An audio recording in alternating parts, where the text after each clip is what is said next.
which Robbie seems to be arguing. Look, what I'm not saying is that I am a well-travelled, wide-eyed soul, that has a lot to offer. What I am saying is that I'm not saying I have a lot to offer. What I am saying is that I've lived... How old were you when you were in England, by the way? 6 to 9.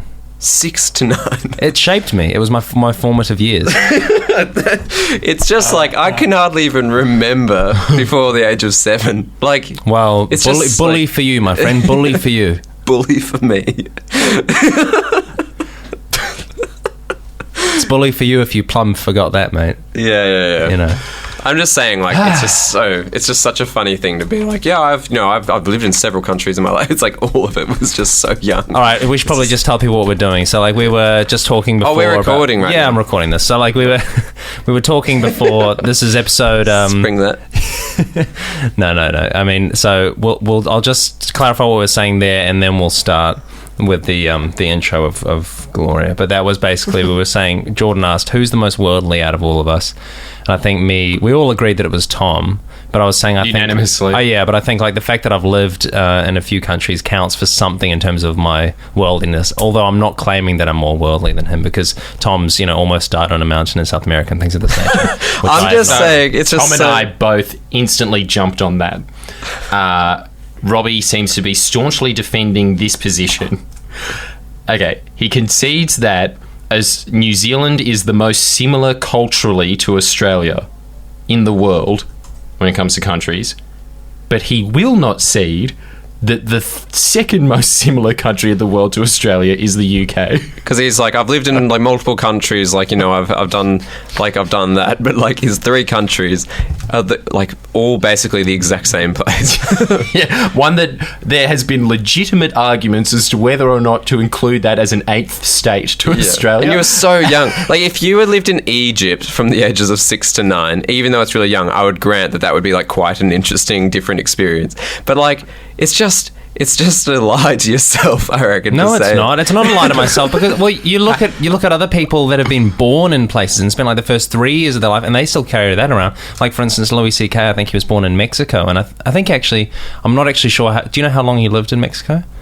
Didn't even know that he did. Do you know how long? I have no idea. And there was some other celebrity we were talking about before, and you were like, oh yeah, I'm pretty sure they were... Oh, Freddie Mercury. He's born in Zanzibar. There you go. Look, born in Zanzibar. But I don't think he's a Zanzibarian, or that's it all shaped him, really. Well, I think it's something that you brought up, and it's something that... Yeah, it's a funny tidbit of knowledge, but it's not an argument to be like, oh, I'm a really worldly traveller. No, I just said I'm not a worldly traveller. All right, well, what traveller. are you actually arguing then? I'm saying that it counts for something. I'm saying that it counts for something. What does it count for? So what you're asking for is a little bit of dignity. It's got a bit of worldliness to it that when you were 6 years old, you lived in a country that's most similar to Australia. You actually can't. You can't understand my struggle. Your struggle. What you is your are struggle? The most wealthy person I know. Your family. You come from the North Shore. You rode a pony. Yeah. You don't know my struggle. Your family is exuberantly wealthy. You don't know what I've You been come through. from only riches. You're your best friends with the richest man in New Zealand. You don't know what I've been through. What do you know? Nothing. Staples. Something stupid. Yeah, something like that. Stationary equipment. It's just it is ridiculous. Robbie and struggle can never be said in the same sentence. Look, it was clearly a bit of a jest I was doing. Look, I'm not saying that. I'm not saying I'm anywhere near. But what you're saying is that out of the 3 of us, right. you have the second. You have lived the second most amount of life after Tom. Is that what you're trying to? Is that what you're trying to angle yourself as? The silver medal. Do you know what? I'm not actually claiming a position in this race. What I am saying is that it's up to you. It's up to you, anybody that's listening, to come up with the answer as to where I'm placed in that list. What I will say, as I've said a couple of times, I think the fact that I've lived in those 2 countries for a period of time counts for something, and that's it. That is the worst. I hate hearing this. Why? You were the first person to admit that you were a very sheltered child. It just seems, even if you lived in a very exotic country, you still would have lived in this princely manor house. It's you wouldn't have even left the house, and then you try and claim that somehow it shaped your experience being in this other culture. You would have had food flown from New Zealand so you could eat it in your house. in anywhere. I miss L&P. Yeah. You were I there can for like a imagine that couple of years when you were very young. You like, I bet you. So so you're saying that like it is not an aspect of my life that I should ever reference ever. I'm just saying, no, you can talk about it. We're talking in the about same way. worldliness, and I think that it actually is completely relevant to the conversation. It's at like hand. saying, Yeah, like, it is, but what isn't relevant is you staunchly defending the position that the UK is so culturally different to Australia that you deserve worldly points for it. Some, not heaps. I think just you saying that because that's you do say that's a that. turnaround. That is a massive U-turn because the No, it's not. the microphone No, is it's rolling. not. That was No. not the position that you Yeah, held you before. did flip Tom there. specifically said that is not the second most. That's the second closest culture to Australia, and your response was, "No, it's not. It absolutely isn't." now that the mic's on, now you're saying that it is.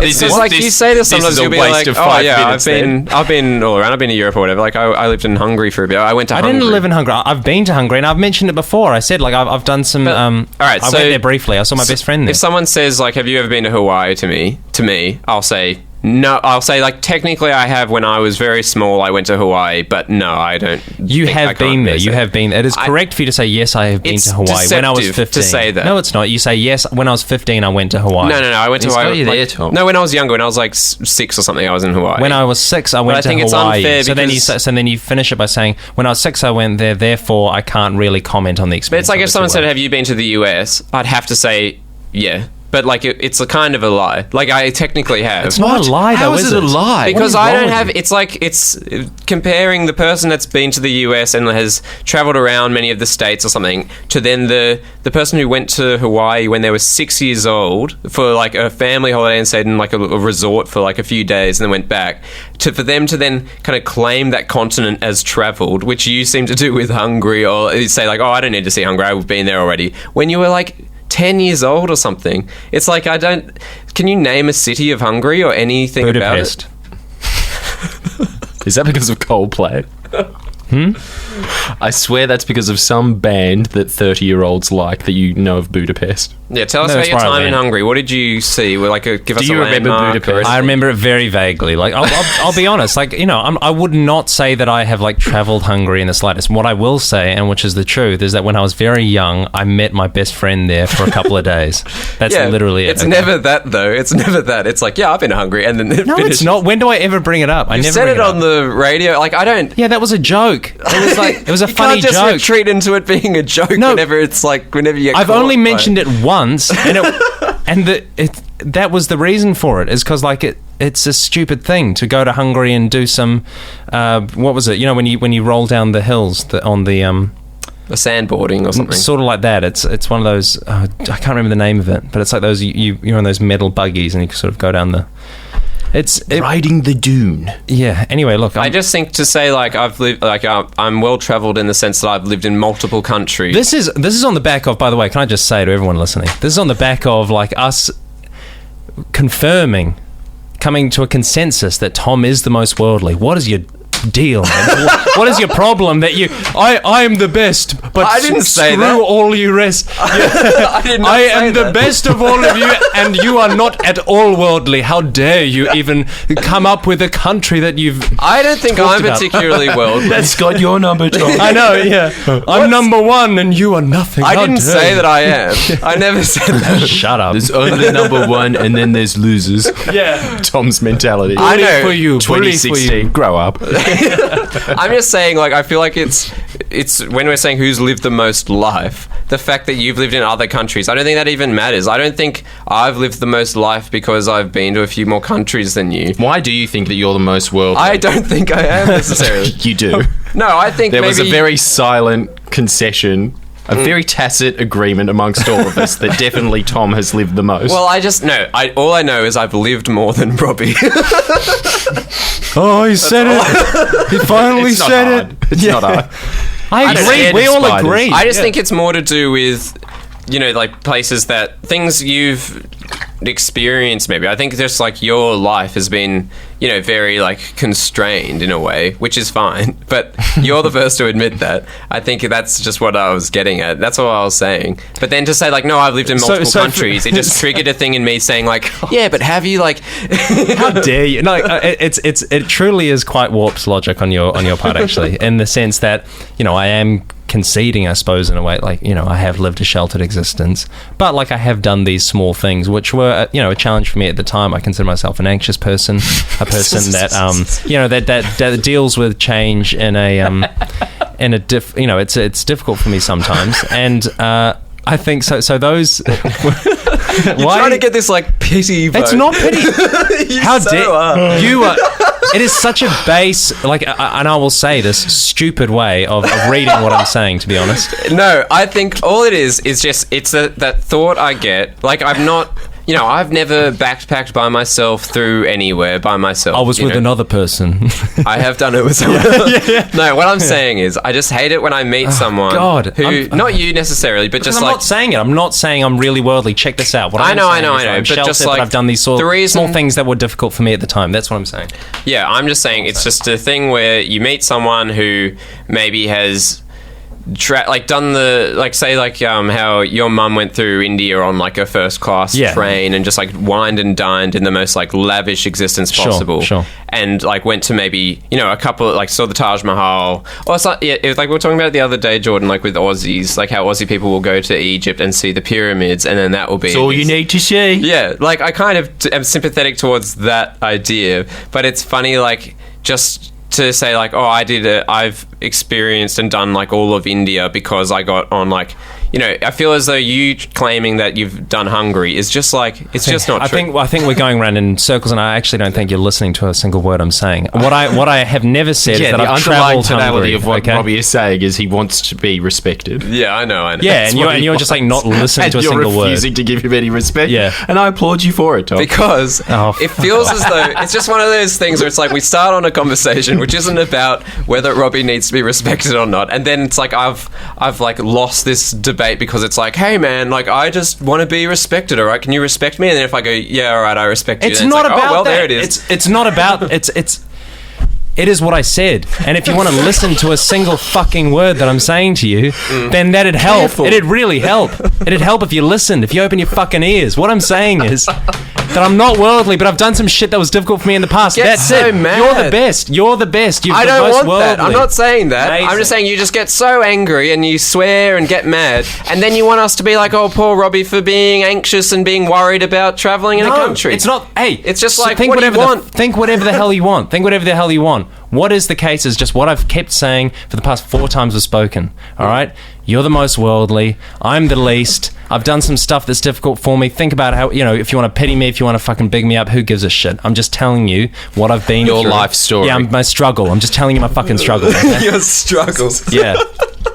It's just like if anyone knew Robbie. Instead of 50 cent, man, 2 cents. Yeah. It's just like, it's such a slap in the face to anyone that's actually struggled. Like, I understand, it's your argument about, you know, people needing therapy or whatever. I completely understand that. I agree, you know, if some people are more anxious than other people, some things are harder. But I think it's just, like, funny to be like, listen to my struggle, when there are people, like, almost everybody in the world. All right, what we should probably understand here, here, first of all, that... It'd be like Prince Harry... Robbie. Yeah, it's like the only person that he could say you don't know my struggle to is the royal family of England. If the Queen said you don't know my struggle, there's no way you could take it with a straight face. I was joking when I said the struggle thing. And so now it's a joke again. It's just like whenever you you don't. As I said again. All right, I'm not. This is. You need to open your bloody ears, mate. And can I just say, for anybody that's listening, Tom's logic is absolutely flawless, and nothing can come between him and, you know, his godly view of the world. Okay? He's perfect. Yeah, he's perfect, and he's got perfect opinions about me and the ideas of worldliness in general. It's definitely a thesaurus word for perfect, Tom Montefiore. Okay, but what were you saying, Robbie? Let's do you want the last word? Nah, it's all right. We'll give you the last word. I'm not going to listen. Let's believe it. You're listening to the Friendly Friendlyjordies podcast. Hello, it's Alan Jones here, lovelies. Lovely to see you yet again. Should I say hear you as we're on the radio? What a rookie mistake for someone who's been on the air for 30 years. We've got Who Am I coming up first. Memes as art is number 4. Christ, it's back. Sum up one word, the essence of your being is number 3, and I can't wait because as Alan Jones, I'd say that it is salty. Hamish Murder 2.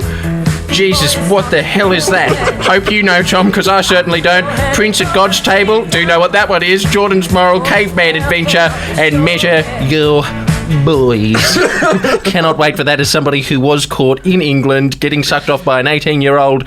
He was in a glory hole. God, I hope it wasn't Robbie. Is that Alan Jones? Yes. Is that just a rumour? No, it's not. Read Jonestown to find out more. But I was talking to my dad about it afterwards, and he was saying, yeah, I remember that day. I was listening to the radio in the morning.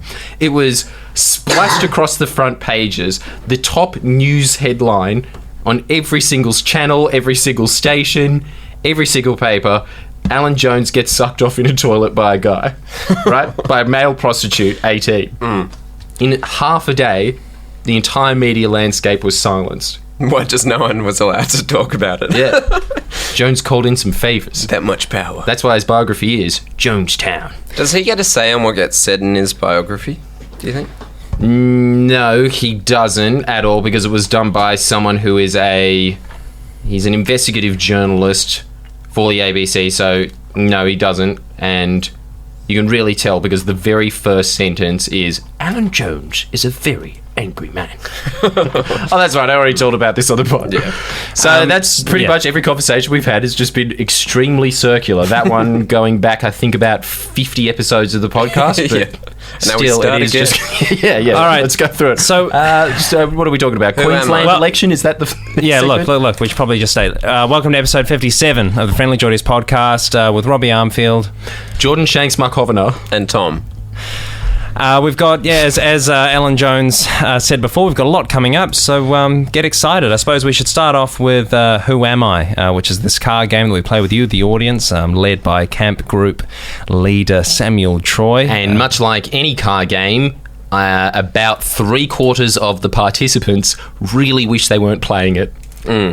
There's very few messages about this. Samuel Troy, camp leader, is doing a terrific job. He went off his hinges for a while there, but we brought him back with a little bit of reprimand. And now we're just in the point where everybody is reluctantly just trying to get it over with so they can get onto a new game. Yeah. Well, what was the question this week, Robbie? Yeah, I'm just looking now. Also, by the way, if Abe Parsons still listens, it'd be cool to know if he does. So, Abe, if you're listening, give us a... hello. He used to be a big fan. Very lonely. Reminds me a lot of listening to ABC radio at precisely 1 a.m. Yeah. What happened to Abe? Is he still alive? Yeah. I hope he is. On the quiz. Very nice. Okay, so give us a call in if you are, Abe. If not, my condolences. So we've got one here from, guess who it is, with the winning question. Sanjeet. No.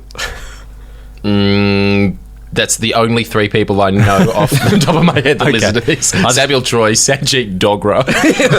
And only because he has the word dog in his name. And we can't figure out if it's a male or a female. No, it is a man. He commented saying it's a man. Jordan loves dogs and their faces. Yep. So, yeah, really like that guy. Sorry that I don't look at the comments, mate. I'll definitely refer to you as a man from now on unless I forget, which will probably happen next episode. Chase you for that. The guy actually is Dunks, who we had on the radio this week. With his question, did you win your Oscar in the last 20 years? And it has to be a yes, I would think. Do you think? Well, you wait until the music's played. Well, Tom. I'm not sure. I actually don't know either. Yeah, based on their age, I would think. Roll the music. Okay, well, we'll just Just scream out what you think it is. Did you win an Oscar in the last 20 years? Maybe, yes. Yes. I think you can say maybe in these car games and then you just get an additional question. Yeah. And because you've got an infinity questions, you have infinity plus 1 questions, meaning you have 0 questions left. It's do or die, guys. You have to get it in the next episode. Well, if we know it's a she, did win an Oscar, which we think she did, then She it has must won have an been Oscar, in the and last 20 years. I do think it's in the last 20 years. Yeah. So there you go. There's a couple of. There you go. So what is that saying? It's saying that she's... There it is. Okay. All right. God, next this segment. is just... Okay, think about this. The 15 minutes of arguing about something no one apart from you two care about. Followed by a quiz no one wants to play. And the answer is we don't know. We didn't even research the question. This next one is pretty amazing. So, so our friend Hamish, who we went to Ayers Rock with, do you remember Hamish, Jordan? Vaguely. So He went was to the Ayers very Rock. sick one at the end. Yeah, so the really sick one that we had to rush the one, home. Yeah, and that we force-fed KFC. And like he was the reason we saw the dead body and everything. That guy. He had to go to the doctor. He came back. He said, "I've got this prescribed medicine." And then we said, "Oh, you want some crispy strips?" And he said, "No." And we said, "Well, we're not stopping again, so have the crispy strips." So yeah, how unlucky is this? We were talking about it the other day, but he has encountered a second dead body in a year. Okay. No, he has But more not. so, more than just encountering a dead body, he encountered a murder. Witnessed. He's What? he's the key witness in a murder trial. What? Really? Yeah, so I was called up to do a shoot today with Jacob, and I'm like, oh, okay, I'll help you out. And he's like, oh, I need your help because Hamish can't do it because he's the key witness in a murder trial. And I was like, oh, This really? is off the back of... Even though, okay, that's obviously the more interesting part of the story, but Tom and I, when we should have been writing scripts, spent about 2 hours laughing about, because we were in the middle of nowhere, just the fact that there's no way that we could get away from being convicted if we encountered yet another dead body second in body. the space of a year. Yeah. It's So you pretty reckon much just a it's- guaranteed conviction as a serial killer, and you could just end up like the backpacker murderer in Blue Mountains, just for the rest of his life being like, I didn't do it. I'm telling you, I didn't do it. And all these 60 Minutes journalists going, everything points to yes. And you just go, like, I know, but there's not, Jesus, it wasn't me. Yeah, like imagine Perfect being coincidence. acquitted for murder, proving you didn't do it, Robbie, and then arriving home from the trial and walking into your house and there's a dead body on the floor. Like, you have to go away. Yeah. There's no getting away. Particularly, even though this is like extremely horrific, but if it's like a 10-year-old girl, there's no way you're getting out of that, right? There's no way.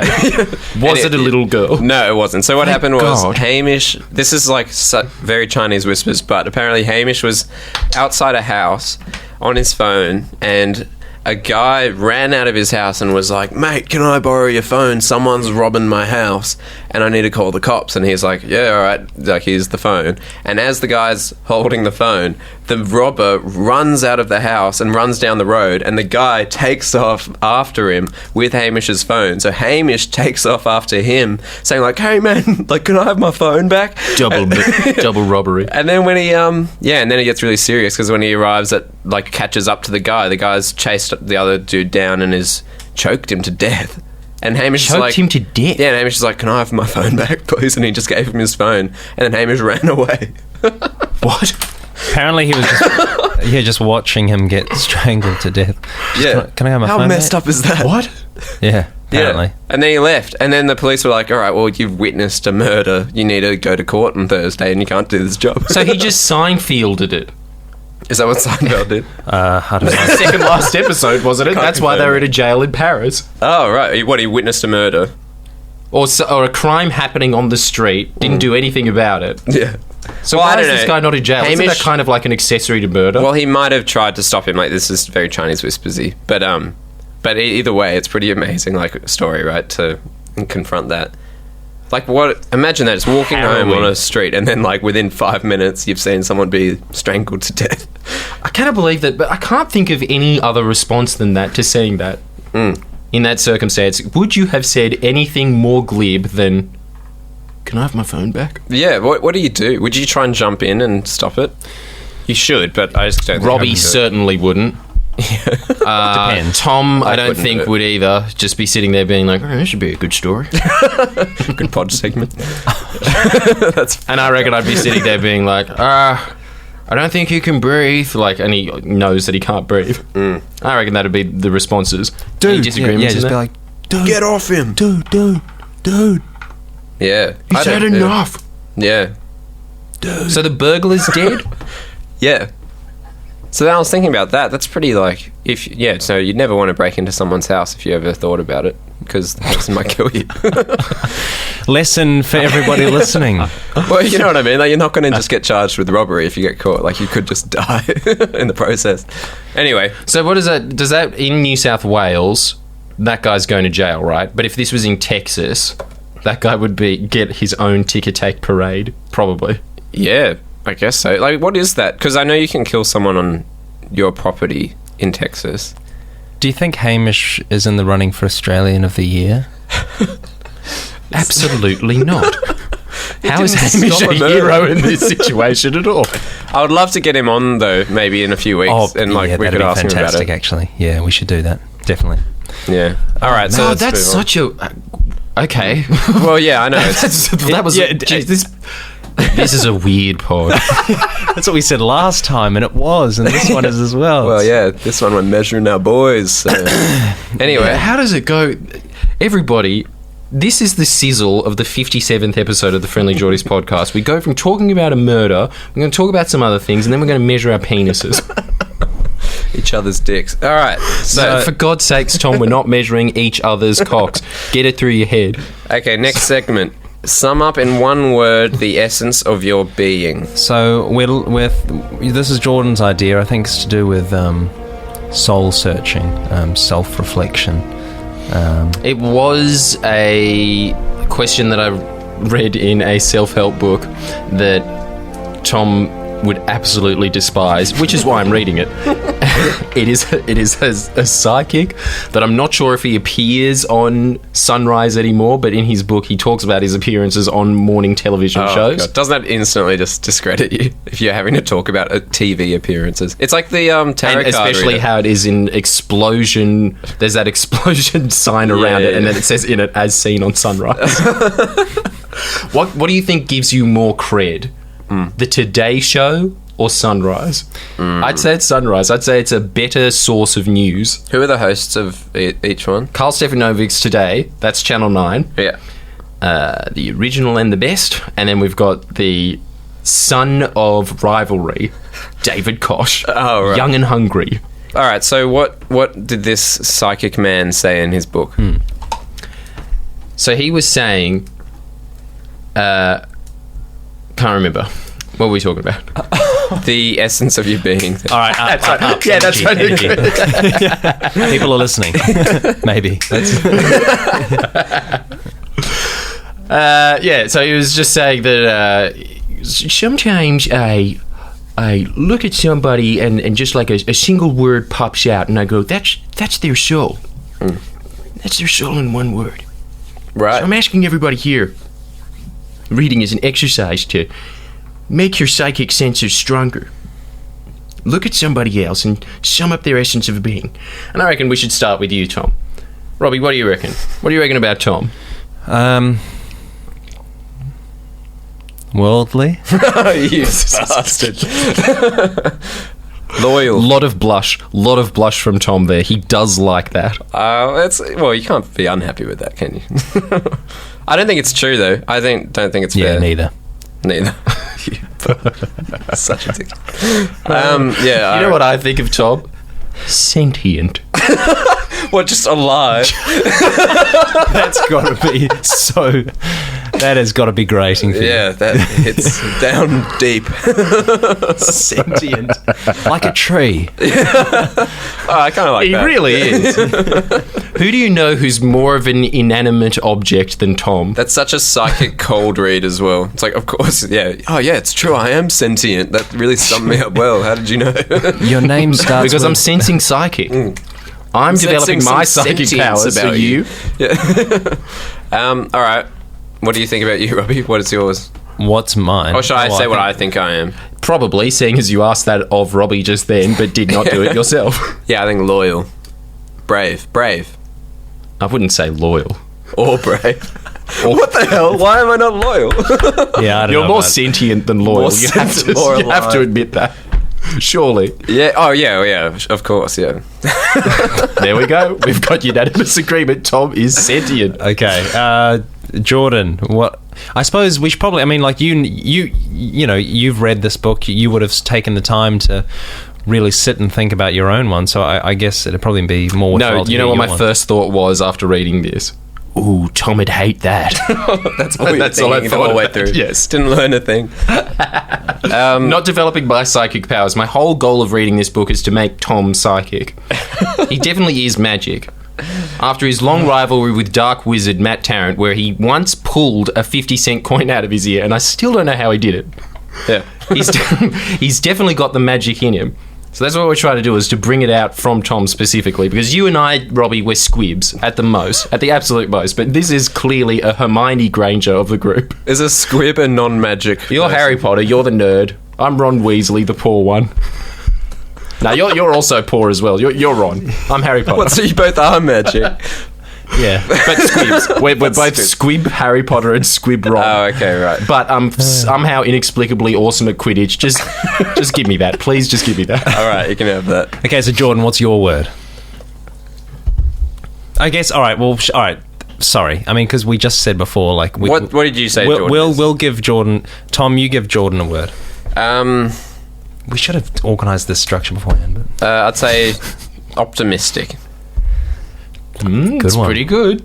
I reckon that sums Jordan up pretty well. I reckon that's fair. It's much nicer than yours as well. Sorry, There's yeah, I'm nothing that I not could wanting really to be offend nice to or with that. mean. I'm just thinking, like, that is...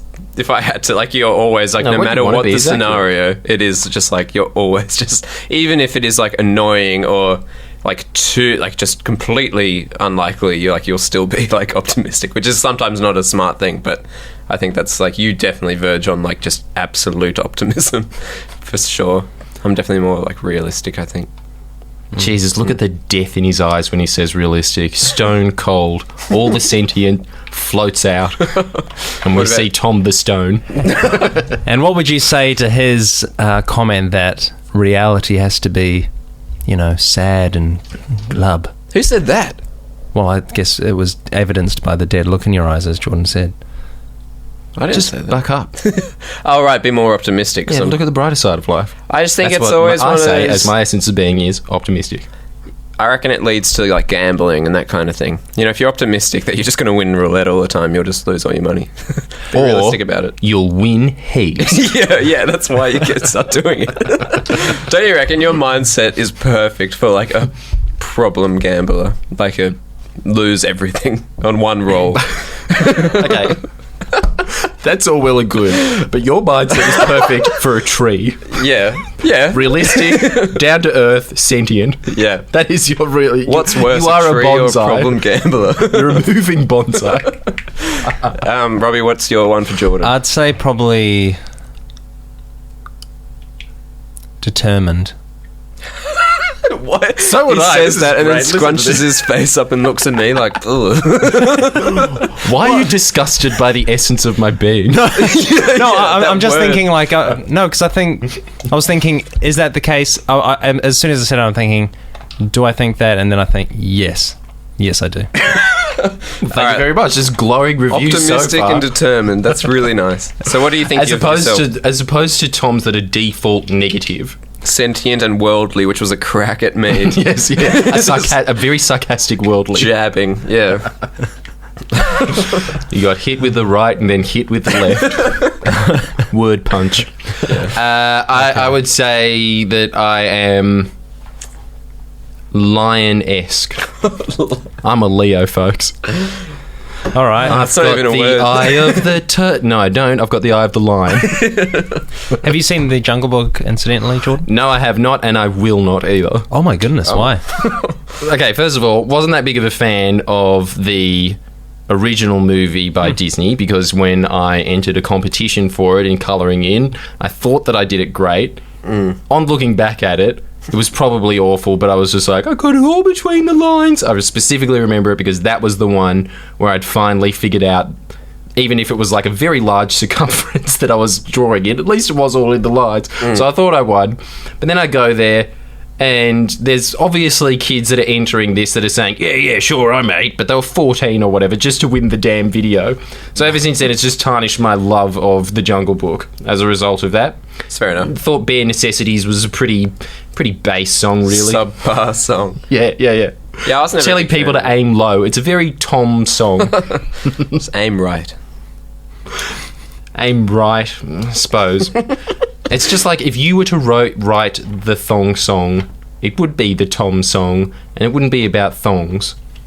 It'd be about just, just appropriate footwear. If you're not smart, be a construction worker. It'd be that kind of a song. Nothing good about it, really. Yeah. All right, so you're not going to see The Jungle Book. So, Robbie... for no reason. Just being really nasty to Tom. And him just taking it on the chin and being like, all right, moving on. Anyway, Robbie now. That is funny, though, that you're not going to see that, but you will see Allegiant from the Divergent series. But we'll talk about that in a bit. And loved it. All right, so what's yours? I don't know. What do you... Sorry. We've made that mistake thrice. I'd say, Robbie, you would be kind. What's with the creepy... I don't know how you're able to smile with no bottom teeth. Do you even have bottom teeth? This is the other thing. Are you a reverse bulldog? Yeah, I don't know. I can't show my bottom teeth. It does make you look like you have a sex offender record every time you smile. Look at that. It's filth. At least do something. Either shave your beard or get surgery for the bottom lip, because something's got to give there, surely. Yeah. Oh, they're such tiny teeth. That's crazy. It's one of those things you have done your whole life and you don't realise it until, like, that moment, the whole life you've been smiling strangely. My mum, whenever I'll smile for a photo, she'll always be like, Tom, smile properly. And I'll be like, I am smiling. Like, my whole life, she's always been like that. It makes heaps of sense now. Well, it does make sense. But anyway, that was very, that's very, very nice of you. Very, very kind of you to say. I think you're kind in your essence. Thanks. Don't you think this is the more accurate happy middle ground? Because I was going to say coward. Kind is nice. But I would say that Robbie is sensitive. That's pretty accurate. Yeah, I'll take In that. fact, his shirt says sweet as bro. That's what he's got on there. Key emphasis on the word sweet. Sensitive. Yeah, What do you think you give yourself? Nutella. Okay, you've really misunderstood. Mockery of this segment. Come on, give me. If you play John Cena's song right now, I'm I trying will to give John John a high five. He's not giving me a high five. There's conditions to the high five on this one. All right, 3, 2, 1. There it is! Nutella! Nice! Yes, Good work, Robbie! Excellent! Thank you. He's definitely got the best answer. Well done. Okay, now, that's what I call a closer. All right. That song closes anything, doesn't it? So we've got not a lot of time here, so we should probably get the energy up and the speed up. Yeah, so we've got memes as art is something that Robbie recorded earlier in the week where he interviewed PoopSteve, and he's recorded a bit of an interview with him where they're going to settle the case once and for all. It was a bit of a in the dark move because Jordan and me both didn't know he was doing this, and then PoopSteve just showed up and he's like, oh yeah, I'm just so this podcast is a lot like an episode of Elmo's World, which was a short-lived series, a spin-off if you will, much like Joey from Friends, that existed on Sesame Street because they thought, no, he can do it himself. It's just everybody loves Elmo. So they put it to him, and half the show is just some kid, usually from somewhere poor, just being like, this is my family. And you're like, oh, that's pretty sad. So we'll just roll to that, and then we'll just come back, and much like Elmo just being like, thanks, Rachel. Who drew a nice picture? Okay, and there. Let me say. Okay, and here is my interview with PoopSteve420 for the segment called "Now That's What I Call." Now, I can't believe it is art. Right. Hi everybody, this is Robbie and my meme, I can't believe it. This is Robbie for I Can't Believe It Is Art, and I've got with me in the studio PoopSteve420. Oh, how you doing, Robbie? It's good to be here. And his girlfriend Elise. Hi, it's great to be here. Thanks so much for being in here, guys. What I'd like to do today is basically get a quick understanding of your experience in the meme world, Steve, and particularly 4chan. I've been copying a lot of flack recently for my lack of knowledge in that regard. My cousin back in the day cautioned me against that website heavily, and I think my meme appreciation has sort of suffered as a result, but I'm trying to educate myself as I can here and there. So just give me a brief rundown of your experience. I know you've been on the podcast before as well. So yeah, I mean, actually, I suppose we should mention that you were quite disparaging about my last meme attempts on the pod. No, they weren't good, Robbie. I've been getting a lot of comments since that appearance, actually, about saying that Poop is right.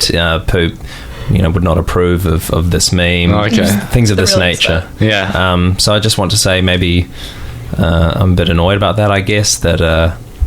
yeah, well, I'm a bit annoyed too, Robbie.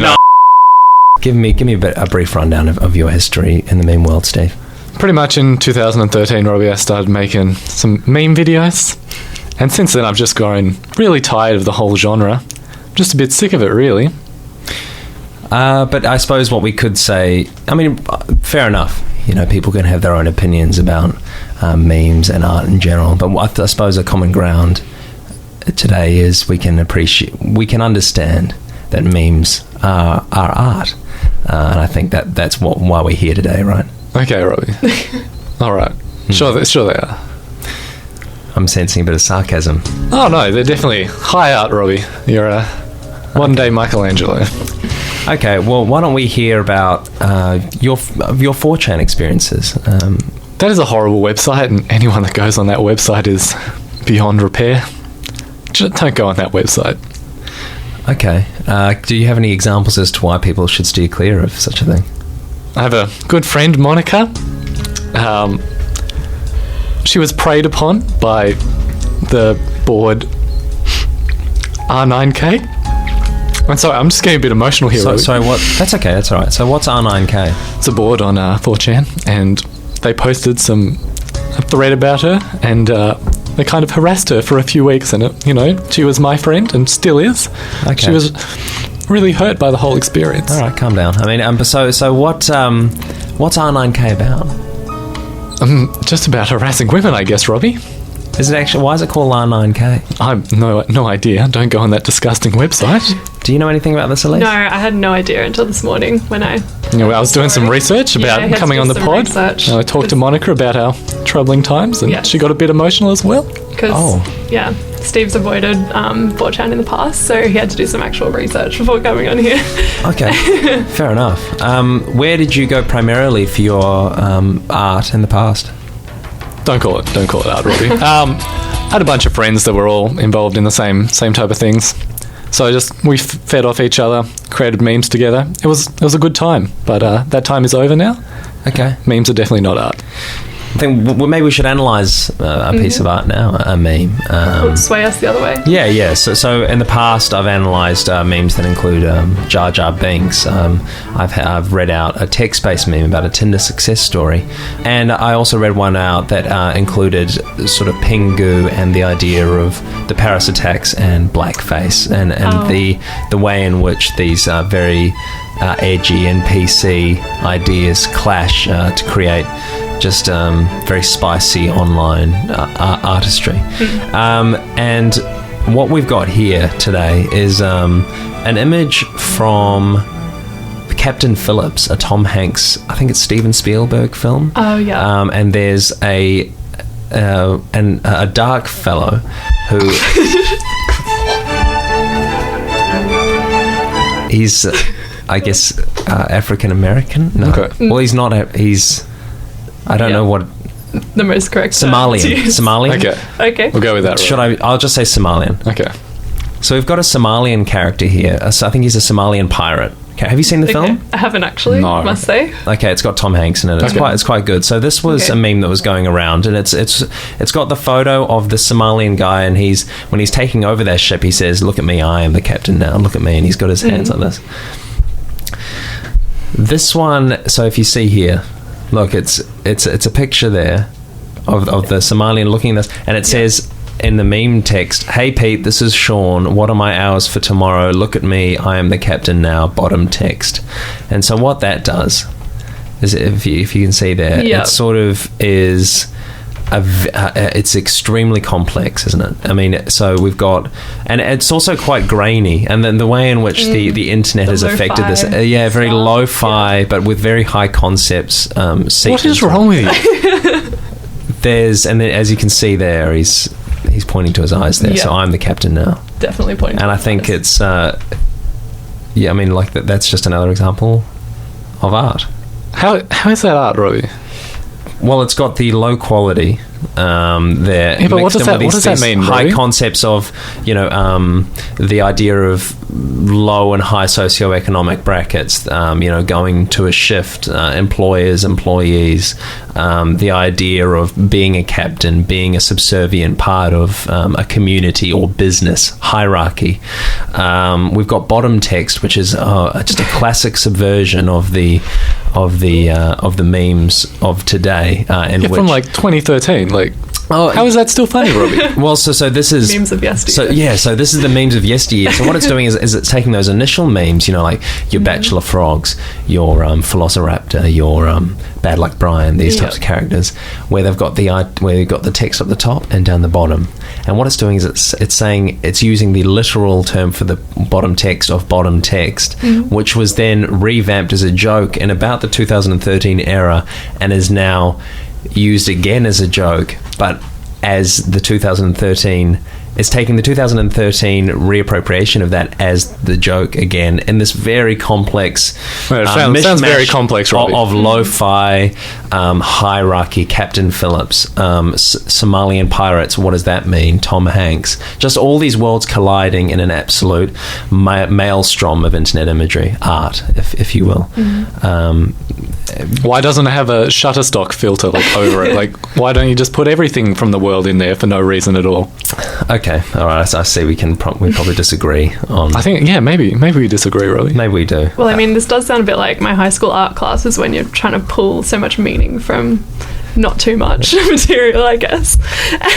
So it could be considered art then, I guess. You think so? Like, Why are you encouraging him? Like, well, I'm just like bringing my perspective as a high school so art much. student. Of course. Did you do high school art, Stephen? God, no. Neither did I, but. So it could be seen that way, I guess. Okay. Well, look. Thanks for your input there. And do you have anything more to say about that one, Stephen? Just get that out of my face, pretty much. All right. So now what we're going to do is this is where I read out an image I was sent by Sanjeet Dogra, a fan of the pod. It's a documentation of this crazy man's interaction with women on the net, and he basically just tricks them into going places. Okay. So this is day 2. It's sort of like a story that I read out each week, okay? So day 2. I have 6 unread messages. Decide to roll for which girl I fuck with. Roll a 4. It's this fat Ukrainian chick. Pass messages back and forth all day at work. Tell her I can't wait to meet her and we must meet tonight. She agrees. Tell her I want to take her to my favourite restaurant at 8. She agrees. Text her the directions. It's actually an Arby's. I'm camped outside in the parking lot. I've gotten more brazen. She texts back at 8:03. Did you give me the right address? Yes. Or just order me some curly fries. See this fat ham planet waddle out with a bag of shit from up. Fucking hell. That's why you should never go on that website. I know. That's filthy, disgusting, right. subhumans. See this fat ham planet waddle out with a bag of shit from Arby's. Text her, damn you a fat bitch.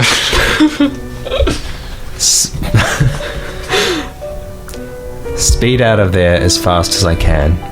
Look in rearview mirror as this Ukrainian girl totally confused holding Arby's. And that's day 2 there of the catfish man's tale. It's this very evil, what appears to be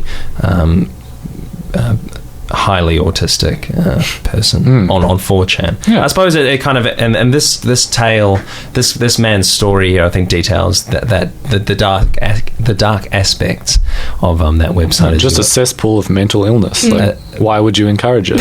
That's a good quote. Cesspool Thank you. mental illness. Yeah, hit the nail on the head. Look, I'd just love to thank you so much, PoopSteve420, for coming in and talking about memes as art with me today. Yeah, you're welcome, brother. And to Elise, thank you so much. Thanks for having me. And with Love that, your work, Poop. Excellent. I definitely listened to all of that, and this comment is not general at all. It's very specific about that particular segment. It's a little bit frustrating that, Rob, like, we can't hear it, so we don't know what they've talked about at all. well, no, yet. I will say, like, I assume that half of it's rubbish. It could have been very cut down, and it might have worked with some constructive criticism. But it's like been this debate for like the last few weeks about whether memes are art or not, and now it's just like the final word goes to Robbie and Poop Steve, and we're like don't even know what was said. But yep, okay, Poop, thank you. no, for look, that. I wanted to have him actually on the. I wanted to have him here, but he had to work, so okay. I had to record it. Well, I'm previously. sure it is it very was- Fox Newsy, though, isn't it? It's like you're Sean Hannity and you're interviewing General Petraeus about his involvement in the Iran-Contra affair. It's like, where's the balance? Where is the balance? Both of you are huge meme addicts. I think you'll be surprised with his opinions. But anyway, yeah, but Maybe you've just didn't heard. listen. You've heard them. It's We've for just you. heard This them. is for you guys. God, it's not for this us. is just so rubbish, isn't it? Okay, now we're going to talk about Jordan's moral in the movie Allegiance or Allegiant. I can't. What's the name of it? This is a movie. Jordan. Pretty sure it's Divergent Allegiant. I don't series. know. I was not dragged by my girlfriend. I dragged her to it because I thought the last two were great. It's a really good... So, obviously, off the back of the roaring success that was the Hunger Games, they've made, much like when they used to come up with games that are aimed specifically at boys and girls, and they're pretty much the same thing, where it came out with like the girls only diary, no boys allowed, comes with your own secret password, and then there'd be another one coming out that was aimed at boys that was, you super spy boy, like you've got your own secluded password, remember, no girls allowed. And the only difference is one was blue and one was pink, right? It's pretty much the same as that. They've got the Allegiant series now and Maze Runner. So two, being a massive fiction buff, has read all 9 of these books all up. Obviously, The Hunger Games was the better of them, but then we're both in agreement that the boy one is better. And then Allegiant, no, you can't have a dystopic movie aimed at teenagers that is 40% about a love affair. That's not what you want to see. Yeah. You want to see people suffering in warfare. At the end of this, so what happens? Obviously, I don't think that this is going to be a spoiler to anyone. I sincerely doubt anyone listening is going to watch Allegiant. And if you are, put in a picture of a meme of the main character and just put under the name, under the picture of it, the name of who you think that actor actually is, because it's bizarre that this person has that big of a profile, and I'm pretty sure no one knows who that actress is. They've definitely tried to prop her up though as this big new Jennifer Lawrence. Was kind of she the type one that did The Fault in Our Stars? thing. Yeah, I Yeah. think so. I think similar girl. I But think she's it is still the same just girl. that. She's still the one that was in that movie. Yeah. Nobody knows her name. And Sure, also star, in yeah. that George Clooney one, where he was like, they were living on the beach or something. And Please don't tell me Clooney was dating her. no, I think it way. was her father. Yeah, is it the ancestors or something like that? The one Anyway, about- yeah. it was quite. I Hawaii. think it was quite well known. But anyway, So I've seen Maze Runner and Divergent, and Maze Runner is definitely better, but I think Hunger Games is the best. Is my Okay. thoughts on that. Yep. It's really good that you've declared your biases in this Yep. really important segment about morality. Yep. This is the chunky, serious bit of the pod this week. The moral of Allegiant. Okay, so they escape Chicago, which is, in this dystopic world, they've just turned into 5 different factions. One of them, it's basic. One faction is the law faction. One faction is the smart faction. One faction's right. the farmer faction. I can't remember what the other two. Oh, the warrior faction and some other faction that isn't mentioned that much, but it kind like of the is peasant important, I guess, in faction? the book, but not so much in the movie. Aren't they like the healers or something like that? Yeah. like the doctor faction, because that's all you need is those 5 professions to run a society. yeah, very simple. No electricians, no plumber faction. That's all fine. It's just apparently all you need is just 1/5 of the population being lawyers. So, so they escape this Chicago nightmare world, go out, they realise that the rest of the world has been nuked. They come across this force field that opens up, and they realise they thought it was hundreds of years in the future to what it is now, but it turns out it's hundreds of more years after that. It's even more in the future than what we thought, by 200 years.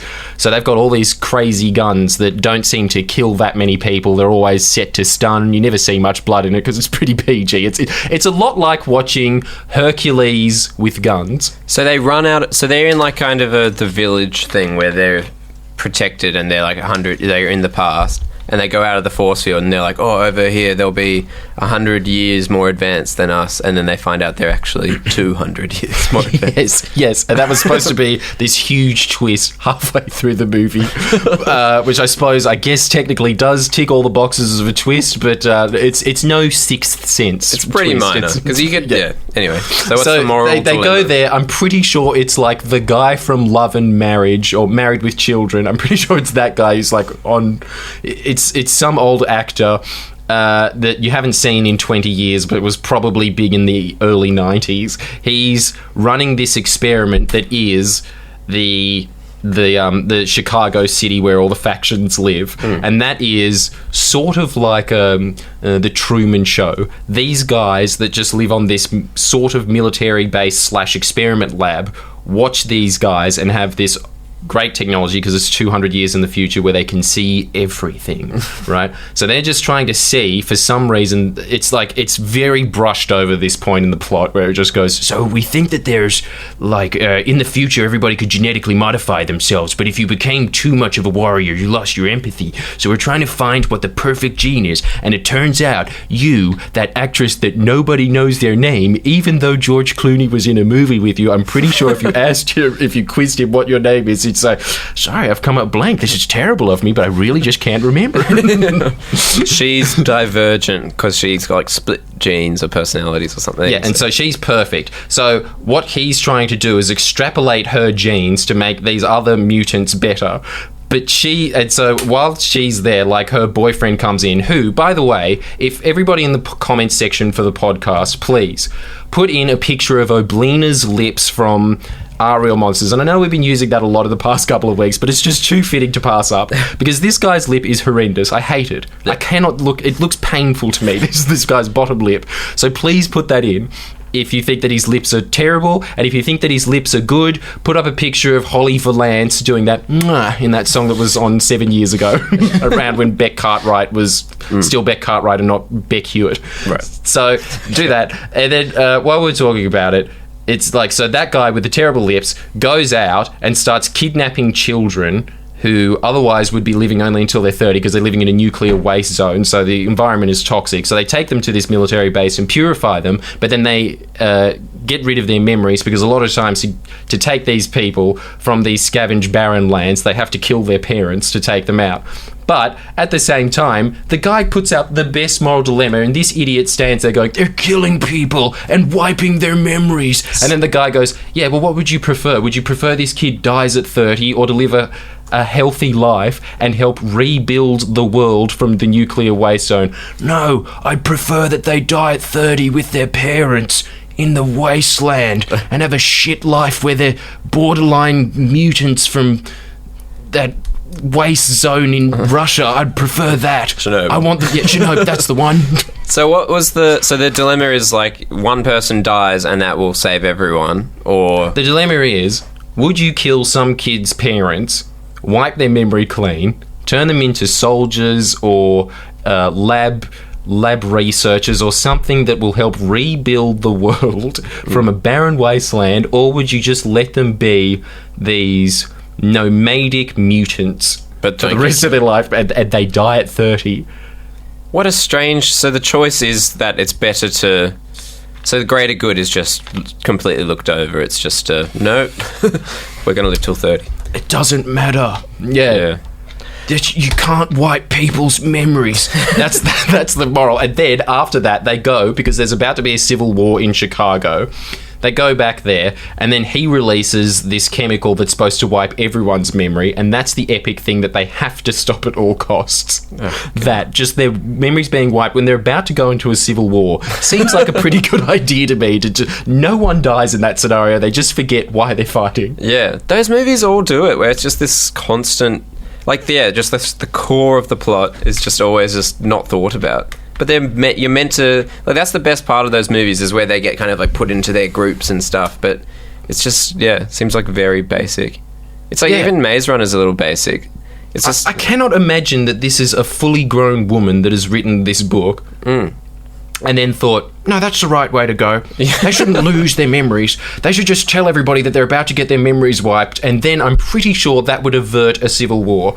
I'm pretty sure that if you put up on projections that woman in the middle of Syria on their bombed out buildings just being like, Obama was about to wipe your memories. Put down your arms. He's the real enemy. You should be fighting him. Yeah, well, maybe we should change the way we think. Maybe we are wrong. Yeah, maybe she is right. Maybe she's right, but this is what I want everybody in the pod section to discuss. Does that have any point whatsoever, or is that just utter nonsense? Because I'm pretty sure it's utter nonsense, but 2 was just like, what do you expect? It's aimed at 14-year-olds. I expect some damn morality. What the hell? Yeah, as if 14-year-olds can't think that. Yeah, that's a pretty simple kind of dilemma. Both of them. Yeah, that's... Anyway, what do you think, Robbie? You think we got to go, don't you? Yeah, I think we've got to go. I mean, so you weren't paying attention. He was very nervously twiddling his hair, so it means he was not listening whatsoever. And you could tell by the fact that like an alarm clock. Sprung. Yeah, much like being in school, and somebody says, "So Tom, where is the capital of Iceland? What is it again?" And you just because you were just thinking about how hot the chick was in front of you. You just had a boner. That's right. I think we should probably record this at my place now. So we should probably... Really? Yeah, well, we've got to go. So we'll stop this now, and then the quality will get markedly way worse. But you will hear us measure our penises, so stay tuned. There is a payoff. Yeah. Okay, see you soon. Hello and welcome back to episode 57 of the Friendlyjordies podcast. We are currently in my room because we went over time at the FBI's studio. Thank you, FBI, for all the help. Thank you so much. So now very rude of you to kick us out. So now we're going to be talking about a dream concert of our favourite dead musicians, because Prince died recently, and we briefly touched upon this on the radio show, but we did it in a very flippant manner, and I think... Very morbid way of introducing this. Also, we noticed on listening back that we were laughing a lot at someone being strangled to death on the street. Yeah. So, look, just accept you're listening to 3 awful people and go with it. It's more funny because of the person that it happened to. It's just funny to think of a friend experiencing a horrific scenario, not so much the death of a person who may have had a family. Exactly. He was probably trying to feed them because he was just robbing, but instead he had his life robbed. Tragic stuff, that part. But the amusing part of that story, I guess, is the George Costanza of our group was witnessing that. Just why does it always rain on him? All right, so we're talking about Prince. He died this week, so we're being current, and we're thinking, we're talking about it at lunch, was it that big of a loss? Robbie said, undeniably, yes. So we're saying, but is it more of a loss than someone like Michael Jackson, or what's the kind of ranking? So if you had a heaven scenario where they're all in heaven and God's like, all right, we're putting on a concert, the best plays last and the worst plays first, who would be the best and the worst? I've come to the conclusion that it's undeniably so after looking into him a bit more. I didn't actually know too much about him. His music didn't affect me so much. And so when I did hear initially, I was a little bit like, oh, okay, that's kind of sad, but I didn't have anything to do with him too much. But he seems like somebody that should be actually quite highly respected. You know, he's very industrious musician, very prolific. And I think... the fact that he was because of his work ethic, he should be rewarded. I think so, and also his fashion sense was quite a thing. And shouldn't Slim Dusty then be more rewarded than Prince? Slim Dusty did release more than 100 albums, but and his fashion was out of the box. Not many people walk around in a cowboy hat and burrs anymore. Well, I think somebody's prolific nature is something to be marveled at. I mean, you look at Stevie Moore, for instance, who's like this legendary home recording weirdo who's released a bunch of things. Anyway, look, I just think he deserves respect as well. I think he does. Doing what we're doing now. Exactly. We release 2 podcasts a week. They're recordings. Exactly. Why aren't we respected like Prince? Okay, so Robbie, who would be your lowest? All right, so we'll give you a range or something, or can you think of who would be the lowest in heaven? Lowest? I don't give us highest. Who should be headlining the heaven event? And remember, just superstars. You're not talking about that weirdo in the basement. I don't know if he's alive or dead, and frankly, I don't care, because he's not in this. He's not invited into this. We're talking about God's finest concert here. His Woodstock, just dead celebs. Yeah. Who's in the lineup, and what's their ranking? Who's the opening act? Who's the support acts? Who's the big cheese? Yeah. I reckon you'd have to open with Frank Sinatra. Oh, come on. You're going to give him the same thing that somebody who sounds like the Preachers get when like PJ Harvey comes to Sydney. He's pretty popular though, Frank Sinatra. He's quite popular. It's quite a statement to put Old Baby Blue Eyes first. Look, it's not my cup of tea, but I know a lot of people love him, so like I'll put him up there. But he's not headlining, is he? He's not But in this hypothetical scenario, Robbie is being channeled with the mind of God at the moment. So what he says goes. But I'm going to say I do disagree with it, but he is God. I don't want to be smote, so that's fine. We'll accept that one. So who's your next on the lineup? Then I'd put Hendrix. What? As a support act? Maybe The second one. I think it's all headliners. They're all headlining, right? It's all like a big parade of massive stars.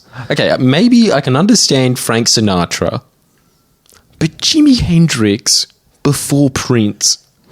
Okay, well, no. Wait. So did you say? So we're building up to your headlining act. Yeah. Head honch. So you think Prince should be should be more respected than Okay, Hendrix? all right. Frank Sinatra, Prince, And who headlines? then Hendrix, then Michael Jackson, As the headliner. Okay, so Bowie is the headline. and then Bowie. What? you really haven't thought about this. Okay, so what we've learned from here is that God is all-powerful, almighty. He's just not a great events organizer. He's a busy guy. Yeah. I've got a lot on my plate, but that's what I do. Frank Sinatra, Prince, Hendrix. You really should have left this to Archangel Gabriel. It's just really not a God job. So you think Bowie is the headlining act ever? So you wouldn't even put Elvis. Maybe Elvis? Would he maybe be the headliner? I reckon maybe It's supposed to Elvis. be God. You should know who's dead. I think Elvis and Johnny Cash will do like a combined set As the headlining act. as a kind of second headline. Oh, and what's the final headline? What's the biggest of the big? Michael Jackson. I bet you if U2 was dead, the headliner would be U2. Robbie. It just seems like something he'd say. Just on the fly, you go, well, they're dead as well. You go, oh, yeah, okay, they're the main act there. We keep flying names at him, and he'll keep putting them there. Yeah, what about Amy Winehouse? Where does she go? Yeah. She can be in the front row, Oh, okay, right. How about this, though? I think as the MC, we should have Frank Zappa as the MC. Yeah, right. I don't know. Yeah, I reckon. So you shouldn't have somebody who actually is an MC. So one of the late night talk show hosts that's dead, maybe. like say Ed Sullivan. No. Actually, maybe Frank You're just would be- going to put a singer and cruelly say to him, by the all powers of thy that created this universe, you're not allowed to use your God-given talents because I'm God. Just as a minor punishment, you should have spent like a few days in hell, but as a result of that, no, you're not playing in the lineup. What about Freddie Mercury? Oh, yeah. All right, Freddie Mercury can be the MC. And then with Frank Zappa. What about Miles Davis? No. Miles Davis can be in the front row. Oh my Lord. Maybe just playing the trumpet, making a trumpet version of Billie Jean. No, I think Miles Davis can play with Hendrix. What about John Lennon? John Lennon can MC with Zappa and Mercury.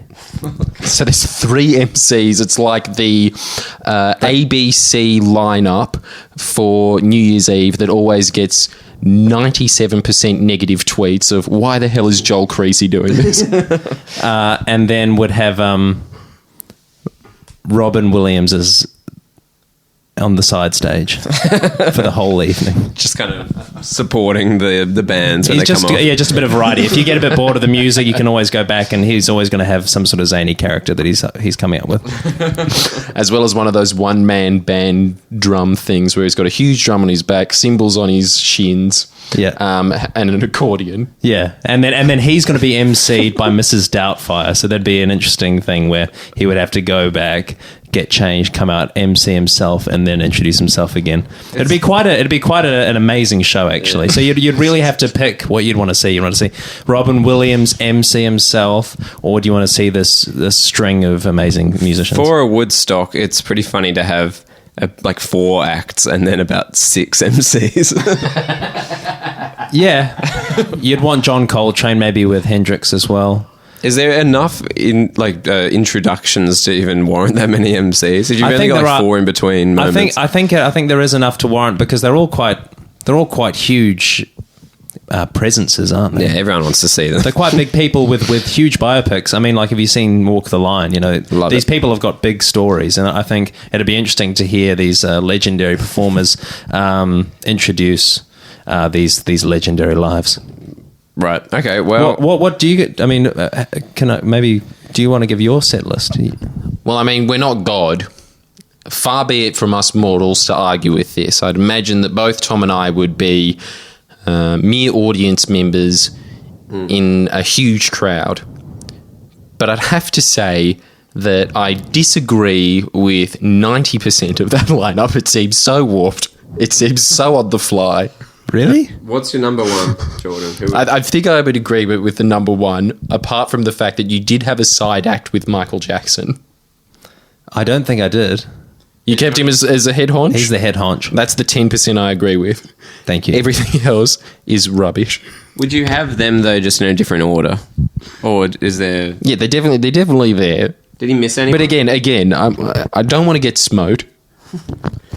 We wouldn't presume to know God's mind like you, Robbie. Do you know what, actually? And I will finish by saying that after Michael Jackson, I mean, people are going to be very tired. It's been a long evening. But what we will have for you, if you'd like to stick around, and I think you'd like to, is Bob Marley playing a bit more of a chilled set to ease people into the evening, ease them to bed. Yeah. As they're all walking out. So it's a bit like a Vietnamese opera where it's totally fine for you to eat and talk amongst yourselves while somebody of great notoriety is performing. It's a heaven. Robbie nods. It's like a limbo scenario. Of God. Yeah. Where Bob Marley plays Don't Worry while everyone walks out of the concert and going to either heaven or hell. Yeah, and I'll say be respectful. Yes. You know, pick up your rubbish. Every little thing is going to be all right, bar 50% of the audience. Yeah. We're all going to burn forever. Who would be your favourite, Tom? I think probably I would go with... I think Michael Jackson would be up there. I think Elvis would probably be my number 1. I'm not a big fan of him, but if I was God... Why are you always doing this? Why do you always give some musical act props on air and then quickly retract that by saying, I'm not a fan at all? No, I mean more like if I was God, it would be a different scenario. But is that what the scenario is? Or is it kind of we're just looking at what probably would be the case if you were to attend God's concert? No, you're God. Okay, well, if I'm God, I'd probably have... yeah, I'm just not a big music guy. Jesus. We'd all watch a movie. What movie would you put on for people then? Yeah, okay, so he'd be sitting there watching the side act the whole time of Robin Williams performing with Mrs. Doubtfire, and every time they put on the one-man band, just get back to the improv, that's what you're good at. That's all I want to see. I'd make everyone watch Troy or something like that. Troy. No, all right, how about...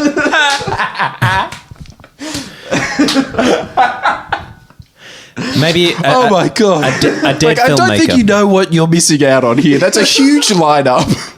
And you won't even spend one night doing that. You'll instead watch a repeat of a movie you vaguely like. I know it does sound ridiculous, but I honestly would question attending even that event. I suppose we were actually talking about this before for a radio segment that we might do, but I suppose it's a good question here. What movie legitimately would you force people to sit through if you could? Jordan? I think this is going to shut this conversation down immediately. If you've got something better, and I know, Robbie, you're going to say something stupid after this, like Big Mama's House 2. Oh, look at his face. It was Big Mama's House 2. That's clearly the face of somebody who's been sprung. I've never seen it, and I promise you that was not my answer. He's going to say Holy Mountain, I bet. What is it? I just want to know your stupid answer first. Come on. Son of Saul. Oh, very serious It's war film. It's a film about World War II, made by I think he's a Hungarian man. A place I've actually been, and it's about the Holocaust. Obviously just a horrific tragedy. And You'd make everyone sit through that. I think it's necessary. I think it's not so gore. I was actually quite scared going into it, but it's more worthwhile than you'd think. You think this story has been told a million times, but this is actually a fresh perspective and a fresh way of dealing with this very, very heavy topic that I think is worthwhile for people to understand. And then you can see, so that's in one bit. Then you've got Robin Williams and you've got all these other musical acts. But Got kind of a movie room. got a movie room that's just People plays aren't Son of Saul on repeat. I'd probably make everyone watch Singing in the Rain, which is like the opposite of that. But I think that's an important movie to see. Okay. I cannot believe this. How does Robbie's room bring this out? In this domain, for some reason, Robbie is the voice of reason and Tom says ridiculous things. I don't think that's ridiculous. Singing in the Rain. Apparently it's quite good. It's a very good film. Isn't it your dad's favourite? Yeah, it is. It's a very good film. It's like it makes you feel good, and it's good to be happy, right? Son of Saul. It would be. Yeah, it's a good film to watch, I suppose. Yeah. It's necessary. Yeah, we were talking about before. We were saying, I don't know if we'll keep it in. We'll have to listen back. But we were Jordan was commenting on the film Allegiant before, and it's a one who rule. cares? It's a one I don't rule. even care.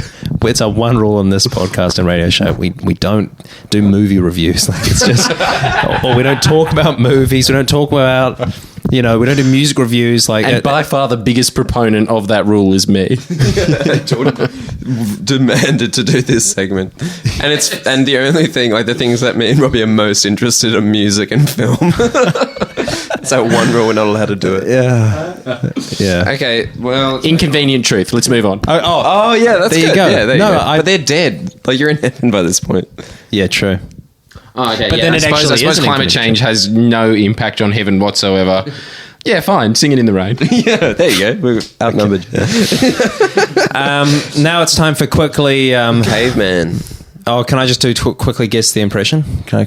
Oh, okay. Yeah. Okay, sure. okay. All right. So So you do an impression, we guess what it is. yeah. So this is So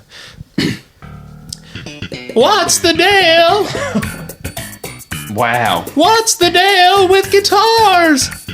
What's the deal? What could that be? So we don't guess. The audience guesses that one. Is that right? You can have a guess if you'd like. Oh, I can't work it out. What's the deal with honey? Is it the principal from Doug? Good guess. Good guess. No, it's actually not. One more What's time. the deal with?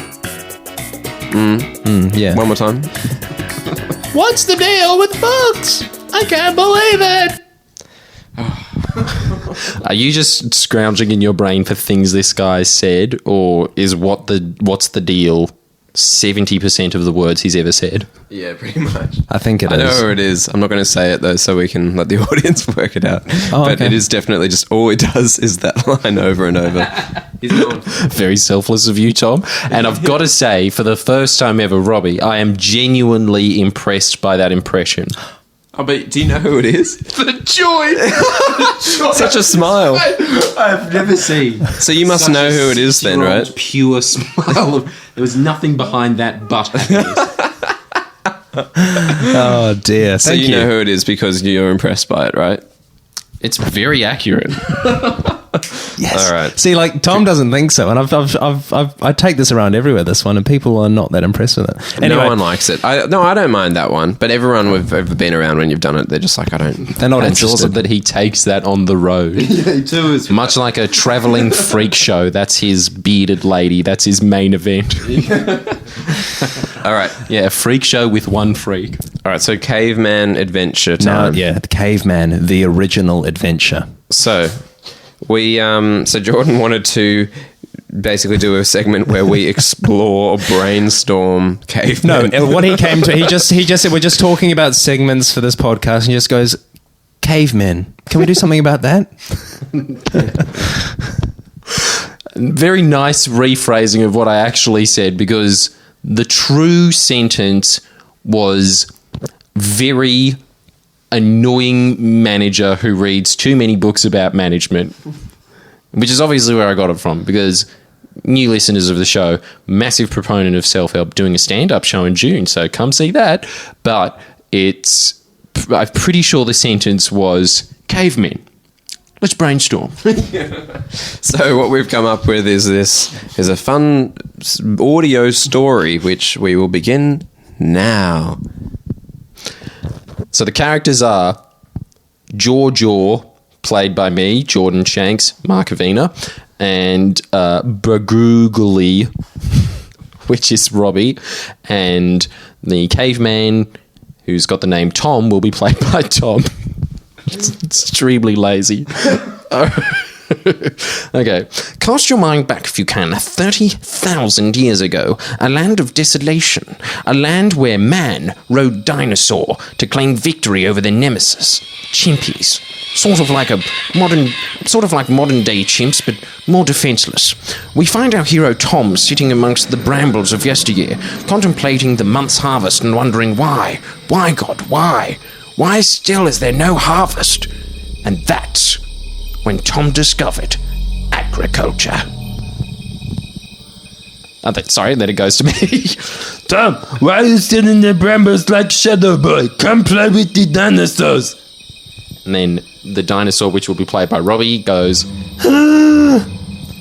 I'm no Shadow Boy, I'm an agriculture boy. Yes, I'll play with the dinosaurs today and tomorrow, but near the day after.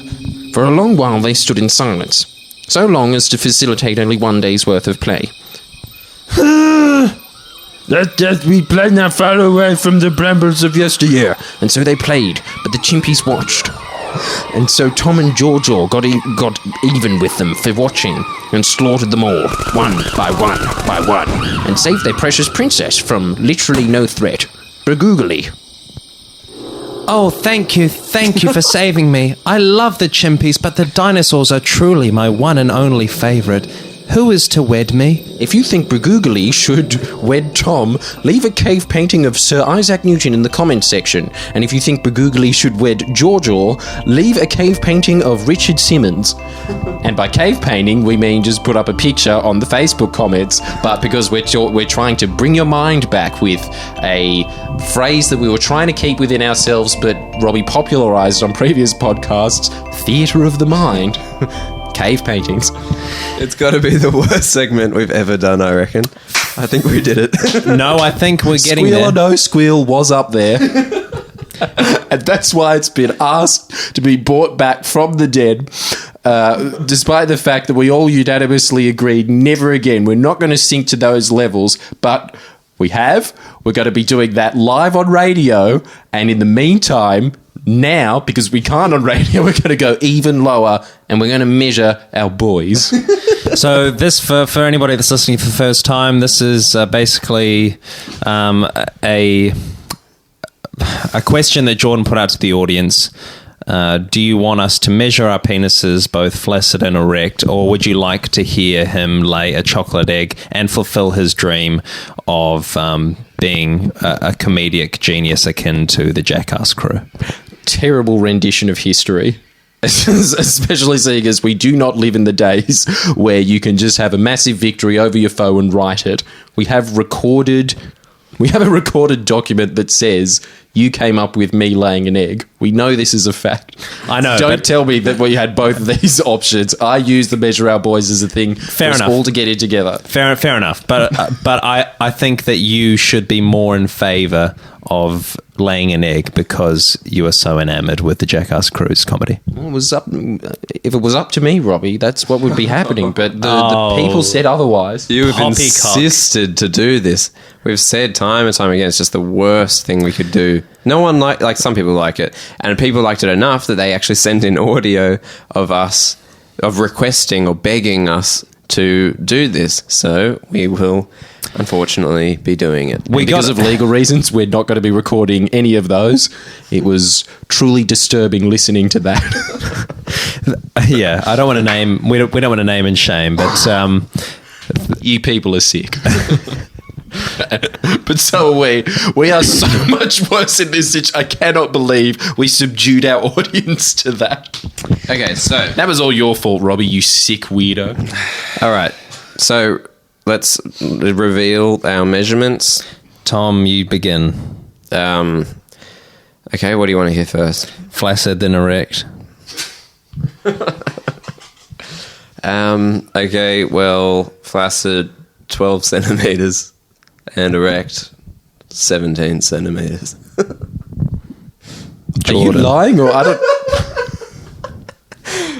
don't even know if that would be like close to accurate with So you just made something up.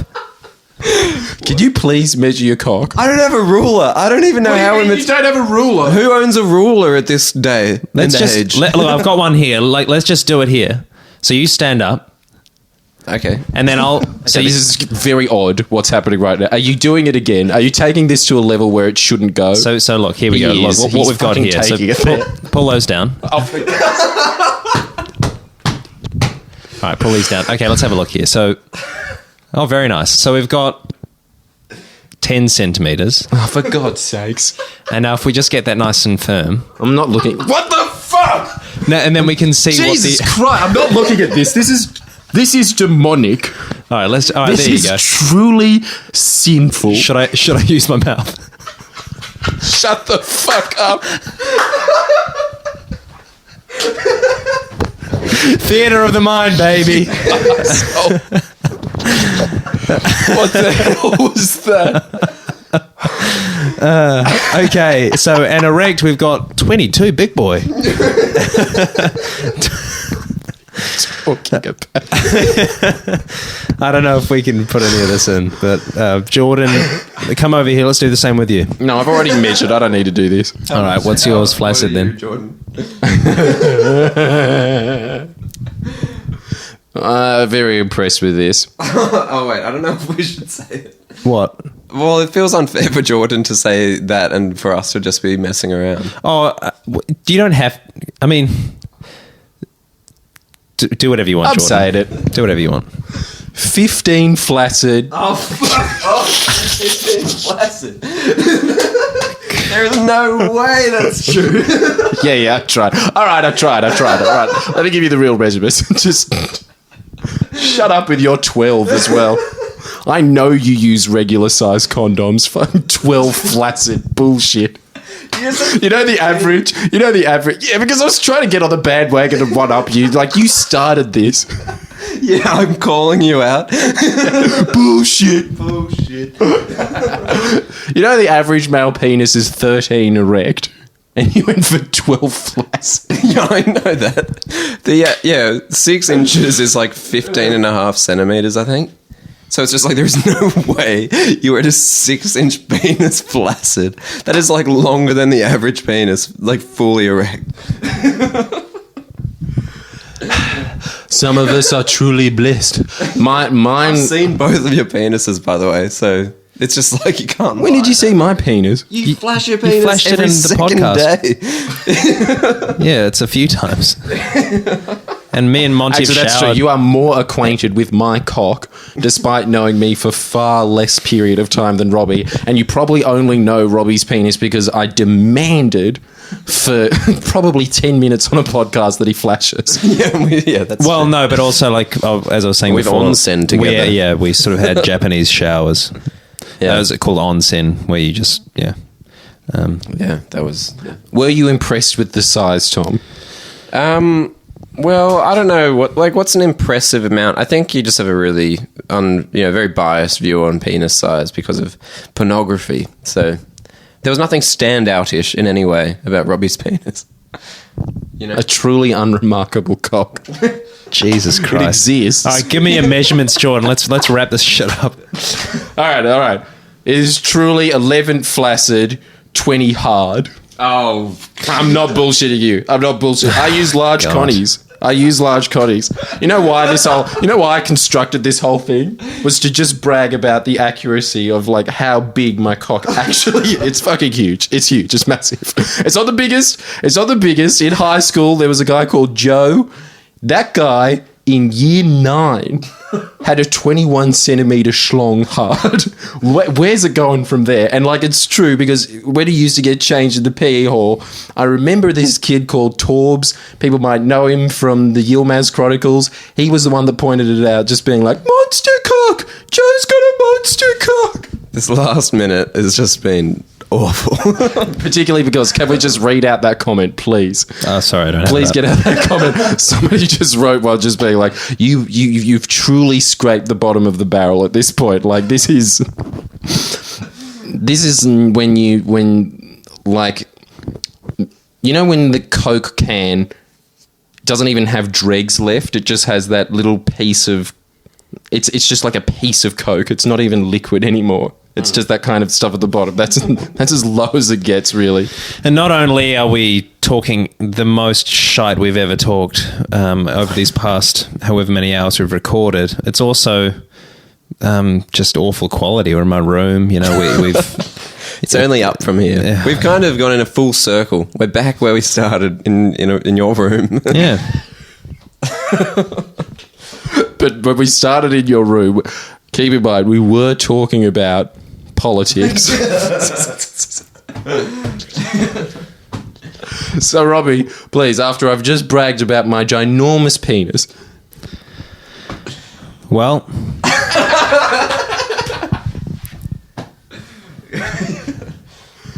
A gentleman never tells. You bastard. That's been episode 57 of the Friendlyjordies podcast. Thanks so much. I've been Robbie Armfield. We've got Jordan Shanks Markovina here. Patreon. At least put it in a Patreon thing, please. If you pay money, you get to know the size of Robbie's penis. It's the least we can do. Tom Montefiore, thanks so much. Yeah. Jordan Shanks Markovina. You better fucking put it in your size. That is absolute bullshit if you don't. Thanks so much, guys. Have a good week. Bye-bye. You.